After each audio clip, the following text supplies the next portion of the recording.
Hello friends, नमस्कार। स्वागत है आप सभी का SDMM एजुकेशनल सोसाइटी पे। फ्रेंड्स, SSC GD की जैसे की वैकेंसी आई हुई है, आप समझ रहे हो कि वर्तमान परिप्रेक्ष्य में नौकरी का कितना लोचा चल रहा है। बहुत सारी समस्याएं हैं, सबको पता है।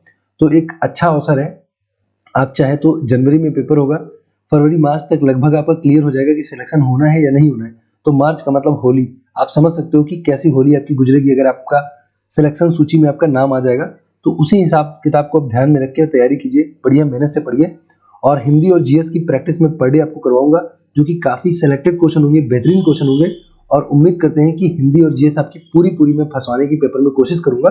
तो आप डेली मेरे साथ प्रैक्टिस करते रहिए और बस मेहनत कीजिए, खूब दिल लगा के, कोई कमी मत छोड़िए। अपने आप को जवाब देने के लिए तैयार हो जाइए कि कोई कमी आपने नहीं छोड़ी है मेहनत करने में ना। क्वेश्चन नंबर 26 पे आप यहाँ पे देखेंगे, GS का प्रैक्टिस सेट है ये। हिंदी के लिए GS का प्रैक्टिस है, तो हिंदी का मैं अभी डाल चुका हूँ, आप उसको देख सकते हैं। मैं डेली GS और हिंदी आपको प्रोवाइड करता रहूंगा और बहुत कम समय में। इतने कम समय पर पूरे YouTube पर आपको SSC GD के लिए कोई पढ़ाने वाला नहीं मिलेगा। कम समय में बेहतरीन चीज आपको मिलने वाली है ना। तो क्वेश्चन लिखा है, सामान्यता एक विकासशील जैसे अपना इंडिया है, विकासशील देश में बेरोजगारी का डैश की वजह से होता है। बेरोजगारी जो है डैश की वजह से होती है। क्या कारण है?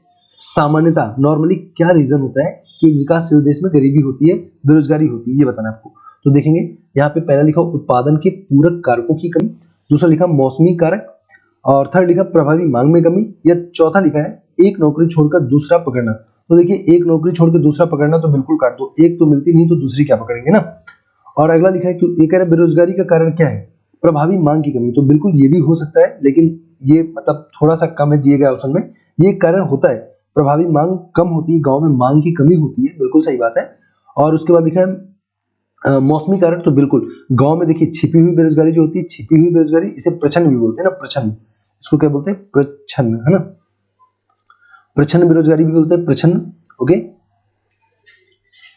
तो फ्रेंड्स इसका जो सही जवाब हो जाएगा उसका ऑप्शन नंबर फर्स्ट हो जाएगा, प्रछन्न बेरोजगारी। देखिए, छिपी हुई बेरोजगारी, ये इसी को प्रछन्न बेरोजगारी बोलते हैं। और मौसमी बेरोजगारी, मौसम के कारण। छिपी हुई बेरोजगारी का मतलब ये होता है, जो काम एक इंसान के द्वारा किया जा सकता है गांव में, उसी काम में 4 लोग लगे होते हैं। जैसे आप कई बार देखते हो कि एक आदमी ट्रैक्टर लेकर खेत जोत रहा होता है, 4 लोग खड़े होकर देख रहे होते हैं फालतू में उसको, बस वो उधर घूम रहा है, 4 लोग देख रहे हैं उसको ना।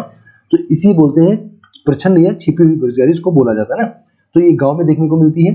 ओके, मौसमी बेरोजगारी होती है कि मौसम जब आता है कृषि का तब काम करते हैं, उसके बाकी बाकी पूरे महीने क्या होते हैं, बैठे रहते हैं, तो वहां पे बेरोजगारी हो जाती है ना। अगला क्वेश्चन देखेंगे, हाँ, ये लिखा है, देखेंगे एनडीसी के पदेन सचिव कौन होते हैं। तो देखिए, काफी अच्छा क्वेश्चन है, पदेन सचिव आपसे पूछ दिया है। तो अगर हम लोग बात करें एनडीसी की, तो देखिए इसको बोलते हैं national development council. National development council Hindi में बोलते हैं राष्ट्रीय विकास परिषद। नेशनल डेवलपमेंट काउंसिल, राष्ट्रीय विकास परिषद। और इसकी बात करें तो 6 अगस्त 1952 को, 6 अगस्त 1952 को मैं बोल रहा हूँ, 6 अगस्त 1952 को इसकी स्थापना होती है। 6 अगस्त 1952 को एनडीसी की स्थापना होती है। ओके फ्रेंड्स, तो 6 अगस्त 1952 को फ्रेंड्स इसकी स्थापना हो जाएगी एनडीसी की। और अगर इसके अध्यक्ष की हम लोग बात करें तो ये पीएम होता है, जो पीएम होता है, तो पीएम इसका अध्यक्ष होता है, मतलब प्रधानमंत्री इसका अध्यक्ष हो जाएगा। लेकिन पूछ रहा है कि इसका जो सचिव कौन होता है, तो आप देख लेंगे इसका जो लास्ट ऑप्शन यहाँ पे लिखा है, योजना आयोग के जो सचिव होते हैं वही एनडीसी के भी सदस्य सचिव होते हैं। एनडीसी, है ना, एनडीसी नेशनल डेवलपमेंट काउंसिल के सचिव, जो योजना आयोग के सचिव होते हैं, वही जो है एनडीसी के भी सचिव होते हैं। और अगर हम लोग बात करें एनडीसी का काम क्या होता है, तो जो योजना आयोग है, जो प्लानिंग कमीशन होता है फ्रेंड्स, वो जो नीतियां बनाता है, जो नियम बनाता है, उन नियमों और नीतियों को अंतिम अनुमोदन प्रदान करता है। लास्ट में मोहर लगाने का काम कौन करता है? एनडीसी करता है। इसको ध्यान रखना। मतलब मैं आपकी भाषा में समझा दूं, सरल भाषा में समझा दूं, जैसे योजना आयोग, मान लो एक स्टूडेंट है, योजना आयोग वो काम करके लाएगा, पूरी फाइल बना के लाएगा, तो उस फाइल को साइन कौन करेगा? लास्ट में बोलेंगे कि हाँ ये सही है कि गलत है, तो इस पर साइन कौन करेगा? एनडीसी करेगा। और ये पास कर देगा तो वो योजना लागू की जाएगी, ये फेल कर देगा तो लागू नहीं की जाएगी। तो एनडीसी का काम क्या है, आपको समझ में आ गया होगा। और इसका सचिव कौन होता है? योजना आयोग का जो सचिव होता है वही इसका भी सचिव होगा। और प्रधानमंत्री दोनों का अध्यक्ष होता है, एनडीसी का भी अध्यक्ष होता है और योजना आयोग का भी अध्यक्ष होता है। 6 अगस्त 1952 को स्थापना होती है। और योजना आयोग की बात करें तो 15 मार्च 1950 को स्थापना होती है, ध्यान रखना, 15 मार्च 1950, दोनों पूछी जाती है, ठीक है। और योजना आयोग के पहले अध्यक्ष पूछेगा, तो क्योंकि प्रधानमंत्री होती तो जवाहरलाल नेहरू हो जाएंगे योजना आयोग के पहले अध्यक्ष, और दोनों के, है ना, योजना आयोग के भी, एनडीसी के भी, क्योंकि प्रधानमंत्री होता है ना। अगला देखेंगे 28 नंबर क्वेश्चन देखेंगे, निम्नलिखित में से किसने विक्रमशिला विश्वविद्यालय की स्थापना की थी? तो विक्रमशिला आप सबको मालूम भी होगा, इसका जो सही जवाब हो जाएगा विक्रमशिला क्या हो जाएगा, धर्मपाल हो जाएगा।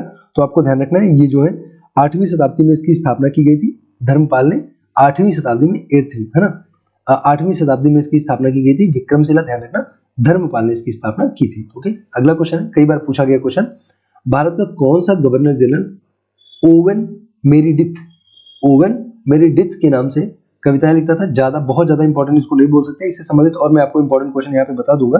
तो ओवन मेरिडिथ के नाम से कौन लिखता था, ये कह सकते हो काफी कठिन क्वेश्चन है। तो ये जो लॉर्ड लिटन है, ऑप्शन नंबर सी पे लिखे हैं लॉर्ड लिटन, यही जो है ओवन मेरिडिथ के नाम से रचनाएं लिखा करते थे। और लॉर्ड लिटन के बारे में आपको ध्यान रखना, भारतीय प्रेस अधिनियम जो था, देसी प्रेस अधिनियम, वो लॉर्ड लिटन के समय में आया था। देसी प्रेस अधिनियम लॉर्ड लिटन के समय में आया था। तो फ्रेंड्स ये कब आया था ये भी ध्यान रखना, तो 1878 में आया था। तो आप इसको याद रखना, कैसे लिखेंगे हम लोग, 188 और बीच में छोटा सा 7 ऐसे करके लगाना है, तो आपको याद रहेगा 188 और बीच में 7 को घुसाना था, इसको ध्यान रखना। तो ऐसे करके आपको याद रखा कि भारतीय प्रेस अधिनियम जो है, जो देसी प्रेस अधिनियम वो कब आया था, लॉर्ड लिटन के समय में आया था और 1878 में आया था। आपको ध्यान रखना 1800 आप कह सकते हो कि 80 में 2 कम था ना, तो लॉर्ड लिटन के समय में देसी प्रेस अधिनियम आया था, इसको ध्यान रखना। और ओवन के नाम से, ओवन मेरिडिथ के नाम से कविताएं लिखते थे। डलहौजी को जानते ही हो, इनके समय में क्या आया था, रेल आया था, डाक आया था, भारतीय डाक अधिनियम। यहाँ पे रेलवे में जो अपने यहाँ लाइट वगैरह है, तार है, तो डाक, तार, रेलवे, ये सब किसके समय में आया था, डलहौजी के समय में आया था। और इन्होंने कौन सी नीति चलाई थी, हड़प नीति चलाई थी। हड़प नीति पूछेगा तो डलहौजी कर देना, ठीक है। लॉर्ड रिपन के बारे में थोड़ा सा ध्यान रखना, इन्होंने भारत में स्थानीय सुशासन का जनक कहा जाता है, इनको भारत में स्थानीय सुशासन का जनक कहा जाता है। और लॉर्ड कैनिंग को तो आप जानते ही होंगे, जस्ट वेट, लॉर्ड कैनिंग को तो आप लोग जानते ही होंगे। इनके बारे में कहा जाता है कि जो 1857 की जो रिवोल्यूशन हुआ था, जो क्रांति हुई थी, उस समय कौन था, आपसे बहुत ज्यादा बार पूछा था कि 1857 की क्रांति के समय गवर्नर जनरल कौन था, तो उस समय लॉर्ड कैनिंग था। और इसे ही ये जो क्रांति हुई थी, इससे मतलब नाराज होकर जो इंग्लैंड की महारानी थी, उन्होंने 1858 में गवर्नर का पद हटा के क्या कर दिया गया, वायसराय। तो आपसे पूछता है कि भारत का पहला वायसराय कौन था, तो लॉर्ड कैनिंग हो जाएगा। और 1857 की अगर हम बात करें तो लॉर्ड कैनिंग को आपको ध्यान रखना है। 1857 की क्रांति के समय आपसे पूछेगा कौन था, तो कैनिंग था गवर्नर, आपको ध्यान रखना है। गवर्नर जनरल यहाँ पे कौन सा हो जाएगा, कैनिंग हो जाएगा ना। ओके, तो इन सारी बातों को ध्यान रखना। अगले क्वेश्चन पे आते हैं। अगला क्वेश्चन देखते हैं। अगला लिखा हुआ है कि निम्नलिखित में से कौन सा युग्म सुमेलित नहीं है। तो यहाँ पे देखिए ज्वालामुखी के बारे में आपको बताना है, कौन सा सुमेलित नहीं है ये बताना है। तो देखेंगे काफी अच्छा क्वेश्चन यह पूछा जाता है। तो देखिए एटना जो है इटली का है, आप आसानी से याद भी कर सकते हो, एटना इटली। ओके, उसके बाद लिखा फ्यूजी यामा, देखो नाम से लग रहा है फ्यूजी यामा जापान का हो जाएगा। उसके बाद पोपा जो है म्यांमार का है, ये भी सही है। ऑप्शन नंबर जो 4 है ये गलत दिया हुआ है, चौथा नंबर आपको जो है ये गलत दिया है। तो इसका जो सही जवाब हो जाएगा, ये जो क्राकाटाओ है, ये कहाँ का हो जाएगा, ये क्राकाटाओ मलेशिया का नहीं है, इंडोनेशिया का है। कहाँ का है, इंडोनेशिया का है। तो देखिए यहाँ पे जो सबसे ज्यादा इंपॉर्टेंट बात है मैं वो आपको बता दूं। आपसे पूछता है इंडिया के बारे में कि इंडिया का एकमात्र सक्रिय ज्वालामुखी कौन सा है, तो वो बैरन द्वीप है, आपको ध्यान रखना है। बैरन द्वीप हो जाएगा। तो बैरन द्वीप का आप नाम ध्यान रखना कि बैरन द्वीप इंडिया का एकमात्र सक्रिय ज्वालामुखी है। सक्रिय में क्यों बोल रहा हूँ, क्योंकि ज्वालामुखी 2 प्रकार के होते हैं, एक सक्रिय होते हैं और एक सुसुप्त होते हैं ना। तो एक्टिव और वो कह सकते हो कि वहां पे पैसिव टाइप के होते हैं कुछ, तो आप कह सकते हो कि सुसुप्त होते हैं और सक्रिय होते हैं। तो ज्वालामुखी जो आपके यहाँ इंडिया में बैरन द्वीप है वो सक्रिय ज्वालामुखी है, भारत का एकमात्र। ये कहाँ पे है फ्रेंड्स, अंडमान निकोबार द्वीप समूह में, अंडमान निकोबार में ये हो जाएगा। ये भारत का एकमात्र सक्रिय ज्वालामुखी है बैरन द्वीप। ओके, तो फ्रेंड्स अगला क्वेश्चन लिखा हुआ है यहाँ पे कि छोटा नागपुर पठार की सबसे ऊंची पर्वत चोटी आपको बताना, छोटा नागपुर पठार की ना। तो छोटा नागपुर पठार की बात करें तो ये पहले तो आपको ध्यान रखना झारखंड में है। कहाँ पे, झारखंड। तो छोटा नागपुर पठार झारखंड में हो जाएगा। और अगर हम बात करें सबसे ऊंची जो इसकी चोटी, काफी इंपॉर्टेंट और इंटरेस्टिंग क्वेश्चन है, तो इसकी हो जाएगी पारसनाथ, है ना। लोग गलत करते हैं। धूपगढ़ की अगर हम बात करें तो सतपुड़ा की, सतपुड़ा जो है उसकी सबसे ऊंची चोटी का नाम धूपगढ़ है, सतपुड़ा की सबसे ऊंची चोटी है। और अगर हम लोग महाबलेश्वर की बात करें तो यहाँ से आपको ध्यान रखना है, जो कृष्णा रिवर है, कृष्णा नदी जो है पश्चिमी घाट महाबलेश्वर से निकलती है। और महाबलेश्वर की अगर बात करें इसका लोकेशन कहाँ पे है, तो पश्चिमी घाट पे है। और पश्चिमी घाट में भी अगर एग्जैक्ट स्टेट पूछे, राज्य पूछे, तो ये मध्य प्रदेश, सॉरी महाराष्ट्र राज्य हो जाएगा। महाबलेश्वर कहाँ से, महाराष्ट्र राज्य हो जाएगा। और कृष्णा नदी का उद्गम जो है महाबलेश्वर से ही होती है, इस चीज का भी आपको ख्याल थोड़ा सा रखना है, ठीक है। तो यहाँ पे क्वेश्चन पूछा था छोटा नागपुर का पठार की सबसे ऊंची चोटी, तो आपका पारसनाथ हो जाएगी, और छोटा नागपुर पठार झारखंड में। इन सारी बातों का ध्यान रखना। अगला क्वेश्चन देखते हैं। अगला क्वेश्चन लिखा बेगम अख्तर। ओके, बेगम अख्तर कला के किस क्षेत्र से संबंधित थी? इनका हाल ही में निधन हुआ था। तो ये एक तरह से कह सकते हो करंट अफेयर का क्वेश्चन है, इसको अभी के लिए आप छोड़ दो, क्योंकि करंट अफेयर में आपको स्पेशली करवा दूंगा, अलग से करवा दूंगा। इसका आंसर फिलहाल आपको बता दूं, संगीत को छोड़ दीजिए आप। अगले पे आते हैं। अगला क्वेश्चन लिखा वायु प्रदूषण से निपटने के लिए निम्नलिखित में से किस, हाँ जी देखेंगे, निम्नलिखित जस्ट वेट, वायु प्रदूषण से निपटने के लिए निम्नलिखित किस देश ने विश्व का सर्वाधिक ऊंचा वायु, ये भी देखिए करंट अफेयर का क्वेश्चन है, इसको भी छोड़िए, चाइना इसका सही जवाब है। अगला देखें, पृथ्वी के वायुमंडल में सबसे प्रचुर मात्रा में कौन सी निष्क्रिय गैस पाई जाती है? आपको ये बताना। तो कौन सी निष्क्रिय गैस है? तो पृथ्वी के वातावरण में कौन सी पाई जाती है? आर्गन पाई जाती है। तो आपको पता है नाइट्रोजन के बारे में आप जानते हो, नाइट्रोजन हो गया 78% हो जाएगा। फिर आपको पता O2 पाई जाएगी, ऑक्सीजन 21% पाई जाती है, और उसके बाद ऑक्सीजन के बाद आप देखते हो यहाँ पे क्या है, आर्गन का ही आता है शेयर। फिर कौन सा होता है? आर्गन होता है, आर्गन हो जाएगा। और उसके बाद हम लोग क्या पढ़ते हैं यहाँ पे? कार्बन पढ़ते हैं, CO2 पढ़ते हैं ना। तो इन दोनों को आपको थोड़ा सा ख्याल रखना है, कितना कितना परसेंटेज। अगर इसकी बात करें तो जो कार्बन होता है वो 0.03% होता है। कार्बन की अगर हम लोग बात करें यहाँ पे तो 0.03% होता है, ये कार्बन होता है। और अगर आर्गन की बात करेंगे तो कितना हो जाएगा? 0.93% हो जाएगा आर्गन। तो इन सबका ध्यान रखना। और वातावरण में पाई जाने वाली एकमात्र अक्रिय गैस की अगर बात करेंगे तो कौन सी गैस हो जाएगी? आर्गन गैस हो जाएगी। थोड़ा सा इसको समझ के रखना। ओके, आर्गन गैस हो जाएगी। और कार्बन की हम लोग बात कर रहे हैं तो कितनी हो जाएगी? 0.03% हो जाएगी। ठीक है, चलिए नेक्स्ट क्वेश्चन पे चलते हैं। तो पृथ्वी के वायुमंडल में पाई जाने वाली सबसे निष्क्रिय गैस क्या हो जाएगी? आर्गन हो जाएगी। नेपाल का सबसे बड़ा शहर कौन सा? आपको ये बताना, नेपाल का सबसे बड़ा शहर क्या हो जाएगा? तो जो इसकी कैपिटल है काठमांडू। ओके, तो नेपाल का सबसे बड़ा शहर भी क्या हो जाएगा? जो इसकी कैपिटल है काठमांडू, वही नेपाल का सबसे बड़ा शहर है, इसमें कोई दिक्कत नहीं है। अगला देखें, समान परमाणु संख्या परंतु असमान द्रव्यमान संख्या वाले तत्व क्या कहलाते हैं? आपको ये बताना है ना। डैश कहलाते हैं। तो क्या कहलाते हैं? समान परमाणु संख्या। तो परमाणु संख्या अगर उनकी समान होगी तो उनको क्या बोलेंगे फ्रेंड्स? ये आपको बताना है। तो इसका जो सही जवाब हो जाएगा वो हो जाएगा समस्थानिक। अगर परमाणु संख्या समान होगी तो समस्थानिक बोलते हैं। ओके, इसका सही जवाब समस्थानिक हो जाएगा। नेक्स्ट देखते हैं, धोने के सोडे का उपयोग किसके लिए किया जाता है? आपको बताना। धोने के सोडे का उपयोग होता है, आपको बताना डैश के लिए होता है। तो किसके लिए होगा? चलिए देखते हैं, यहाँ पे आपको दिया है, ऑप्शन करके दिया है।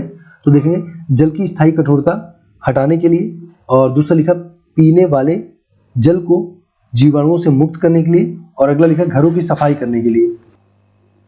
तो यहाँ पे देखेंगे, जल की स्थायी कठोरता को हटाने के लिए, पीने वाले जल को जीवाणुओं से मुक्त करने के लिए, या घरों में सफाई के लिए। तो इनमें से आपको बताना कौन सा सही हो जाएगा। तो इसका जो सही जवाब हो जाएगा वो हो जाएगा ऑप्शन फर्स्ट और थर्ड। ऑप्शन फर्स्ट और ऑप्शन थर्ड यहाँ पे सही हो जाएगा। ऑप्शन नंबर बी जो है ये सही नहीं होगा। ठीक है, नेक्स्ट क्वेश्चन पे चलते हैं। तो अगला लिखा है, राज्यसभा के सदस्य बनने के लिए व्यक्ति की न्यूनतम योग्यता क्या होनी चाहिए? इसके बारे में फिर से उसी तरह से आपको दिया ऑप्शन कि न्यूनतम योग्यता क्या होनी चाहिए, उसी टाइप का ऑप्शन दिया। देखिए, वह भारत का नागरिक होना चाहिए, और फिर लिखा है कि वह दिवालिया घोषित होना चाहिए। तो ऑब्वियसली ये तो बिल्कुल नहीं होगा, है ना। बैंकरप्ट होगा बिल्कुल, उसको तो राष्ट्रपति का कुछ भी नहीं बनाया जा सकता है। तो वह भारत का नागरिक हो और वह कम से कम 30 वर्ष की आयु हो। तो एक्चुअली ये पूछना यही चाह रहा है, एक्चुअली क्वेश्चन का यही मतलब है कि अगर आप राज्यसभा का सदस्य बनना चाहते हैं तो न्यूनतम आयु कितनी होनी चाहिए, यही कहना चाह रहा है। तो बस आपको इतना सा ध्यान रखना है कि अगर कोई राज्यसभा का सदस्य बनना चाहता है तो उसको 30 वर्ष का होना चाहिए मिनिमम।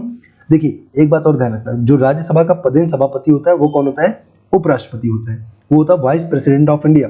लेकिन वो क्योंकि राज्यसभा का सदस्य नहीं होता, लेकिन अगर इसी तरह से आपसे पूछे बताइए जो उपराष्ट्रपति होता है उसके लिए कितने वर्ष होनी चाहिए न्यूनतम आयु? तो उसके लिए 35 होनी चाहिए। राष्ट्रपति, उपराष्ट्रपति और राज्यपाल के लिए 35 वर्ष होनी चाहिए, राज्यसभा के लिए। और अब देखेंगे यहाँ पे राज्यसभा, और वहाँ नीचे देखेंगे अगर राज्यों में तो विधान परिषद, वहाँ पे कितना होना चाहिए? 30 होना चाहिए। और लोकसभा और विधानसभा के लिए 25 होना चाहिए। ये चीज आपको ध्यान रखनी है। ठीक है, तो आपसे पूछा वो भारत का नागरिक होना चाहिए और कम से कम 30 वर्ष की उम्र होनी चाहिए। ये दोनों ऑप्शन आपके सही हो जाएंगे अगर वो राज्यसभा का सदस्य बनना चाहता है तो। नेक्स्ट लिखा है, भारतीय संसद को कम से कम क्या लिखा? भारतीय संसद को कम से कम मिलना चाहिए। वो पूछ रहा है कि संसद की एक वर्ष में कम से कम कितनी बार बैठक होनी चाहिए। तो अगर बात करें भारतीय संसद की तो आर्टिकल 79 में इसका उल्लेख है फ्रेंड्स, 79 में। और संसद जो है लोकसभा, राज्यसभा और राष्ट्रपति यानी प्रेसिडेंट से मिलकर बनती है। इसको ध्यान रखना, लोकसभा, राज्यसभा और प्रेसिडेंट राष्ट्रपति से मिलकर संसद बनती है। संसद का उल्लेख 79 नंबर आर्टिकल में है। तो एक वर्ष में कम से कम 2 बार यहाँ पे मीटिंग होनी चाहिए बैठक होनी चाहिए, इसका ख्याल रखना है ना। 39 हो गया। ये 40 पे चलते हैं। 40 नंबर क्वेश्चन फटाफट से रिवीजन करते हैं इसका।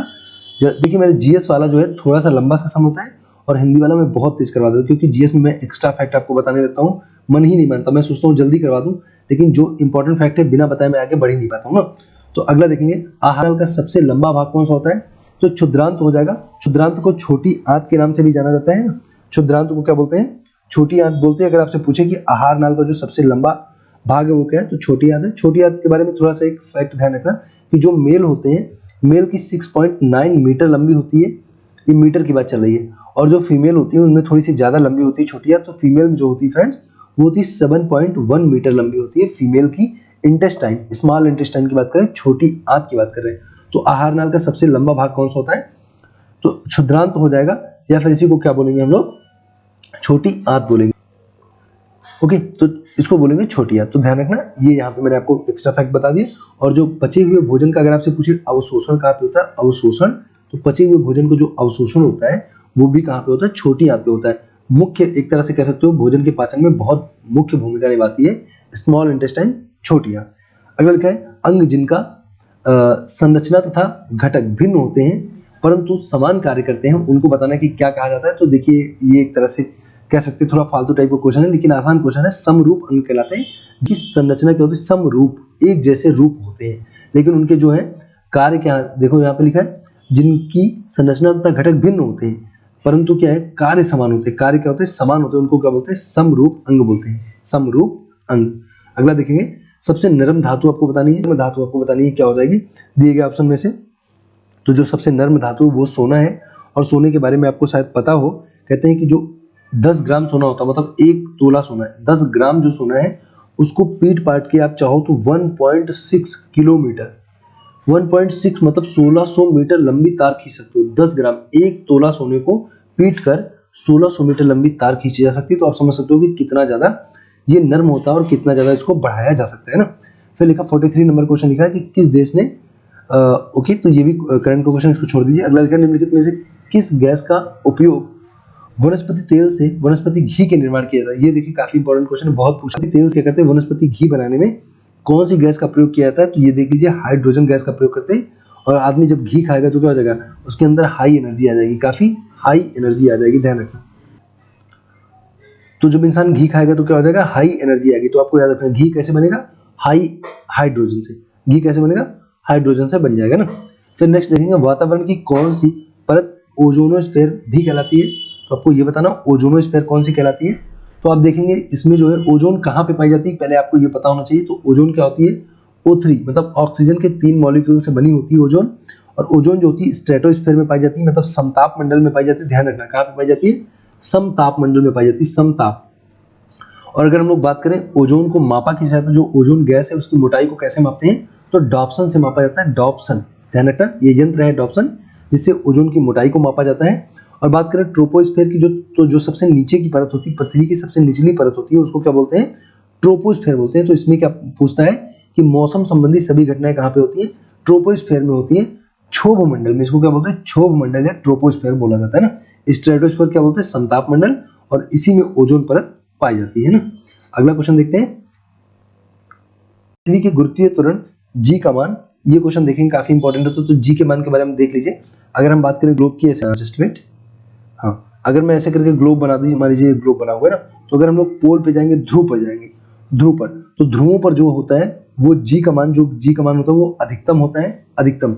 और भूमध्य रेखा पे न्यूनतम होता है। भूमध्य रेखा पे क्या होता है? न्यूनतम। ध्यान रखना, पोल्स पे जाओगे, ध्रुवों पे जाओगे तो अधिकतम होगा, भूमध्य रेखा पे न्यूनतम होता है। और पृथ्वी की सतह से चाहे ऊपर जाइए चाहे नीचे जाइए, पृथ्वी की सतह से ऊपर और नीचे जाने पे घटता है। ध्यान रखना, जो जी का मान होता है वो घटता है। तो बस यही 3-4 चीजें पूछी जाती है कि ध्रुवों पर मान कैसा होता है? ध्रुवों पर अधिकतम होता है, भूमध्य रेखा पर न्यूनतम होता है, और पृथ्वी की सतह से ऊपर नीचे जाने पे घटता है। जी का मान, ग्रेविटी का जो मान है वो घटता है। तो इस क्वेश्चन में क्या लिखा था इसको देखने की जरूरत नहीं, बस आप इतना सा ध्यान रखना कि जो ध्रुवों पर अधिकतम होता है, भूमध्य रेखा पर न्यूनतम होता है, और ऊपर नीचे जाने में, पृथ्वी की सतह से चाहे ऊपर जाइए चाहे नीचे जाइए, दोनों हिसाब किताब क्या है? घटने वाला, ये दोनों दशा में घटता है। ठीक है, अगला क्वेश्चन देखेंगे, भूकंपीय तरंगों को डैश उपकरण के द्वारा मापा जाता है, ये बताना है। तो देखिए यहाँ पे क्या हो जाएगा, भूकंपीय तरंगों को किसके द्वारा मापा जाएगा? तो 48 का सही जवाब हो जाएगा भूकंपीय लेखी, यानी कि सीस्मोग्राफ, इंग्लिश में क्या बोलते हैं, सीस्मोग्राफ के द्वारा मापा जाता है। तो आप देख सकते हो भूकंपीय लेखी, इसको क्या बोलेंगे, सीस्मोग्राफ बोलेंगे ना। अगला क्वेश्चन लिखा है कि ताजमहल जो के पीले होने का कारण क्या है, तो इसके मैं आपको आंसर बता दे रहा हूँ, SO2, जस्ट वेट, SO2 हो जाएगा ना, SO2 जो हो जाएगा ताजमहल के पीले होने का कारण क्या हो जाएगा, सल्फर डाइऑक्साइड हो जाएगा, SO2 हो जाएगा। काफी पूछा जाने वाला क्वेश्चन है। ताजमहल क्योंकि आपको पता है मकराना की खान से लाए गए सफेद संगमरमर से बनाया गया है, और जिसकी वजह से उस पर क्या है, प्रदूषण का प्रभाव होता है। कौन सा प्रदूषण है वो, जिसकी वजह से पत्थर पीले पड़ जाते हैं, SO2 के कारण पत्थर पीले पड़ जाते हैं। ठीक है, तो ठीक है, इस तरह से आपने आज का सेट देख लिया। और 50 नंबर जो क्वेश्चन लिखा हुआ है उसको भी चलिए फटाक से, एक क्वेश्चन बचा उसको भी खत्म कर लेते हैं। लास्ट क्वेश्चन 50 बचेगा, उसको देखते हैं किधर है, जस्ट वेट अ मिनट। तो फ्रेंड्स यहाँ पे देखेंगे लास्ट क्वेश्चन लिखा हुआ है, टेलीफोन या यहाँ पे कॉमा लिखा है, या पानी के नीचे की केबलों